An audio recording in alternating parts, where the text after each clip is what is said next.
Hello students, कार्यपत्र 91 जो कि शिक्षा निदेशालय राष्ट्रीय राजधानी क्षेत्र दिल्ली द्वारा भेजी गई है। विषय है हिंदी जेनेरिक, कक्षा 6 से 8 तक। तिथि 26 दिसंबर 2020। आप हमेशा की तरह पहले अपना नाम और अपने कक्षा अध्यापक का नाम लिखेंगे। आइए देखते हैं आज की वर्कशीट में क्या दिया हुआ है। हमारे आसपास प्रदूषण बढ़ता ही जा रहा है। यह अनेक तरह से हमारे आसपास फैलता है, इसलिए इसके विभिन्न प्रकार हैं, जैसे ध्वनि प्रदूषण, जल प्रदूषण, वायु प्रदूषण आदि।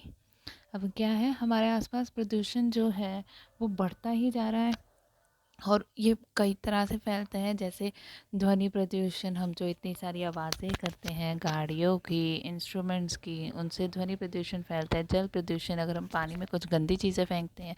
और वायु प्रदूषण, हवा में प्रदूषण फैलता है कि फैक्ट्रीज वगैरह से जो धुआं निकलता है उससे वायु प्रदूषण फैलता है। तो नीचे दी गई तस्वीरों को ध्यान से देखकर पहचानिए कि उसमें हमारे आसपास कौन सा प्रदूषण फैल रहा है। अब इन अब इन तस्वीरों को देख के बताएंगे कि कौन सा प्रदूषण फैल रहा है। तो पहला देखिए, इसमें क्या हो रहा है, फैक्ट्री से जो है वो धुआं निकल रहा है और ये जैसे नाक में जा रहा है। तो ये क्या हो रहा है, ये कौन सा प्रदूषण है, वायु प्रदूषण। वायु प्रदूषित हो रही है, जो हम सांस ले रहे हैं और वो हमारे लिए क्या है, खतरनाक है। हमारे फेफड़ों के लिए गंदी है वायु जो प्रदूषित अगर हम अंदर लेते हैं तो वो हमारे फेफड़ों के लिए भी गंदी होती है ना। तो फिर ये हो गया फर्स्ट वाला, वायु प्रदूषण। सेकंड, अब इसमें देखो क्या हो रहा है, सारा कूड़ा कचरा ऐसे आसपास कूड़े के डब्बे में आसपास सारा बिखरा हुआ है। तो इससे क्या हो रहा है, हमारी जो भूमि है वो गंदी हो रही है। तो ये हो जाएगा भूमि प्रदूषण, ठीक है। और थर्ड वाला देखो, धरती है, आसपास सारे चीज़ें हैं जिनसे आवाज़ें हो रही हैं। अब वो उसने भी, धरती ने भी अपने कान बंद कर लिए कि इतनी तेज़ आवाज़ हो रही है। तो ये कौन सा हो जाएगा, ध्वनि प्रदूषण। फिर नेक्स्ट है गंदा पानी, उसमें जा रहा है साफ पानी के अंदर, तो उससे पानी गंदा हो रहा है। तो ये हो जाएगा जल प्रदूषण।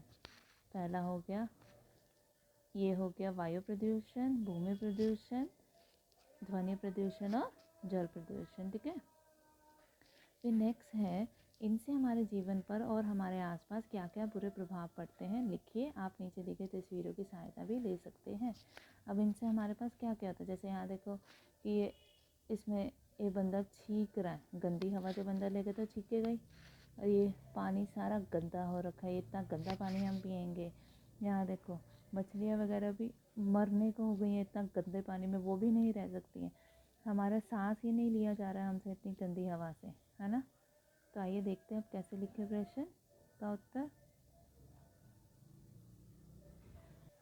तो फर्स्ट हम लिख सकते हैं, प्रदूषित वायु में सांस लेने से फेफड़ों और श्वास संबंधी अनेक रोग उत्पन्न होते हैं। कि जब हम प्रदूषित वायु में सांस लेते हैं तो उससे फेफड़ों और श्वास संबंधी हमें अनेक रोग, अनेक बीमारियां हो जाती हैं।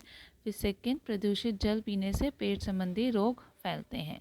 गंदा जल जल में निवास करने वाले जीवों के लिए भी बहुत हानिकारक होता है। ध्वनि प्रदूषित मानसिक तनाव उत्पन्न करता है, इससे बहरापन, चिंता, अशांति जैसी समस्याओं से दो चार होना पड़ता है। फिर नेक्स्ट है, आप अपने आसपास बढ़ते हुए प्रदूषण को कैसे रोक सकते हैं। कुछ उपाय लिखने हैं कि हम कैसे प्रदूषण को रोक सकते हैं। प्रदूषण को कम करने के लिए हमें अलग अलग कदम उठाने चाहिए, जैसे कि अधिक से अधिक पेड़ लगाने चाहिए, हमें पॉलीथीन का उपयोग कम करना चाहिए, सीएनजी वाहनों का उपयोग किया जाना चाहिए, लाउड स्पीकरों के आम उपयोग को प्रतिबंधित कर देना चाहिए। हर एक को चाहिए कि वे आसपास कूड़े का ढेर व गंदगी इकट्ठा ना होने दें। जब हम ये उपाय करने लग जाएंगे तो प्रदूषण अपने आप ही कम होता चला जाएगा। अब ये क्वेश्चन सब अपने अपने नोटबुक्स में नोट डाउन कर लेंगे।